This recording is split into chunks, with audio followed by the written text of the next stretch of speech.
आप देख रहे हैं अल्फा डिफेंस हिंदी में आपका स्वागत है। ऑपरेशन सिंदूर के दौरान भारतीय थल सेना ने जो वेपन सिस्टम्स यूज किए थे उनकी रेंज अप्रोक्सीमेटली 30 से 40 किलोमीटर तक की थी। जी हाँ, हम लोग यहाँ पर बात कर रहे हैं लॉइटरिंग म्यूनिशंस की, जो इंडियन आर्मी ने ऑपरेशन सिंदूर के दौरान यूज किए थे। आर्टिलरी शेल्स और anti tank guided missile systems comparatively और कम रेंज पर ऑपरेट करते हैं, लेकिन भारतीय थल सेना के अटैक का जो इम्पैक्ट हुआ था वो आपको इस वीडियो में दिख जाएगा, या फिर आपको वापस जाकर वो लिस्ट ढूंढनी पड़ेगी जहां पाकिस्तान ने गैलेंट्री अवार्ड्स दिए थे पोस्टमसली।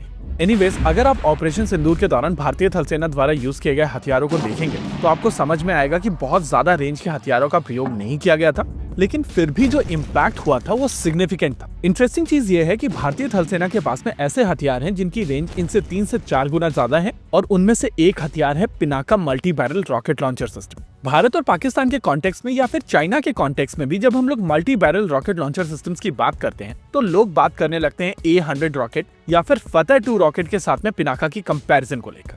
अभी आप अपनी स्क्रीन के ऊपर फतेह 1 और फतेह 2 रॉकेट्स को देख रहे हैं, और इन सिस्टम्स को कैरी करने के लिए जो लॉन्चर यूज किए जाते हैं वो TA-5450 के ऊपर माउंट किया जाता है, और केवल इस व्हीकल का ही वजन 25 टन से ज्यादा का है। सारी कैलकुलेशन के साथ में कहा जा सकता है कि एक टिपिकल लॉन्चर का वजन लगभग 40 टन के आसपास का होगा, लेकिन इसके उलट अगर आप पिनाका को देखते हैं तो पिनाका का वजन 22 टन का है। इसके अलावा अगर आप फतेह 1 को देखेंगे तो उसके ऊपर 8 रॉकेट्स हैं, और अगर फतेह 2 रॉकेट को देखेंगे तो उसके ऊपर केवल 2 रॉकेट्स। पिनाका के हल्के वजन के चलते इसको आप काफी आसानी से हर तरीके के रोड्स के ऊपर चलाकर ले जा सकते हैं, और हम में से बहुत सारे लोग वॉर में लॉजिस्टिक्स का मतलब नहीं समझ पाते। यूक्रेन में हम लोगों ने देखा है कि जब सिस्टम की मोबिलिटी सही नहीं होती है तो वो सही तरीके से मूव नहीं कर पाते हैं, और अलग अलग जगहों पर आप इनको फंसते हुए देख सकते हैं। वॉर के दौरान आपके रोड्स क्लियर होने चाहिए, और अगर कोई सिस्टम वहां पर फंस जाता है तो पूरी की पूरी आपकी लॉजिस्टिक्स चेन वहां पर डिस्टर्ब हो जाती है। वेपन सिस्टम्स की मोबिलिटी को लेकर भारतीय थल सेना बहुत ज्यादा पर्टिकुलर है। कई बार भारतीय थल सेना की तरफ से फायर पावर के ऊपर कॉम्प्रोमाइज करके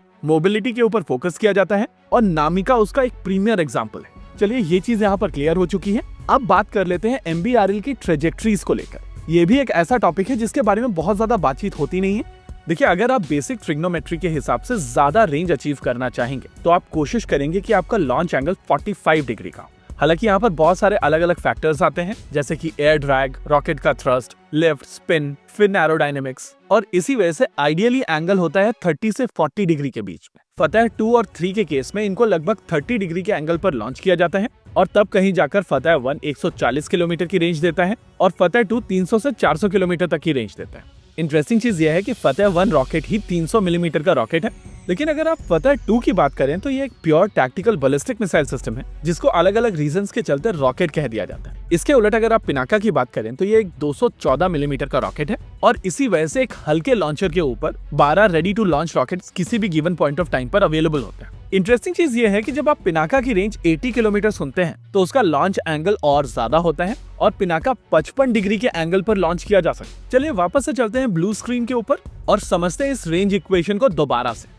अगर आपका रॉकेट 55 डिग्री पर लॉन्च हो रहा है तो सामने मौजूद बड़ा सा पहाड़ आपकी ट्रेजेक्ट्री को इम्पैक्ट नहीं करेगा, और आप कंपैरेटिवली पहाड़ के करीब से इसको लॉन्च कर पाएंगे। इसके उलट अगर आपका एंगल केवल 30 डिग्री है तो आपको deep into your territory rocket को लॉन्च करना पड़ेगा, और जहां से रॉकेट आता है, चाहे वो सिविलियन इलाका हो या मिलिट्री इलाका, आपके पास में राइट टू रिटेलिएट होता है, और आप एनिमी को और ज्यादा अंदर मार सकते। इंटरेस्टिंगली, अभी तक जब हम लोग पिनाका को लेकर बात करते थे तो बात होती थी 80 किलोमीटर की रेंज की, लेकिन अब इसकी रेंज बढ़कर 130 किलोमीटर की हो गई है, और जल्द ही ये 130 किलोमीटर रेंज वाला पिनाका भारतीय थल सेना के बेड़े में शामिल किया जाएगा। सबसे इंटरेस्टिंग चीज ये है कि 300 किलोमीटर रेंज वाला पिनाका आने वाले 2-3 सालों में भारतीय थल सेना के बेड़े में शामिल कर लिया जाएगा, और इन दोनों ही सिस्टम्स के साथ में आपका मैक्सिमम लॉन्च एंगल और ज्यादा बढ़ने वाला है।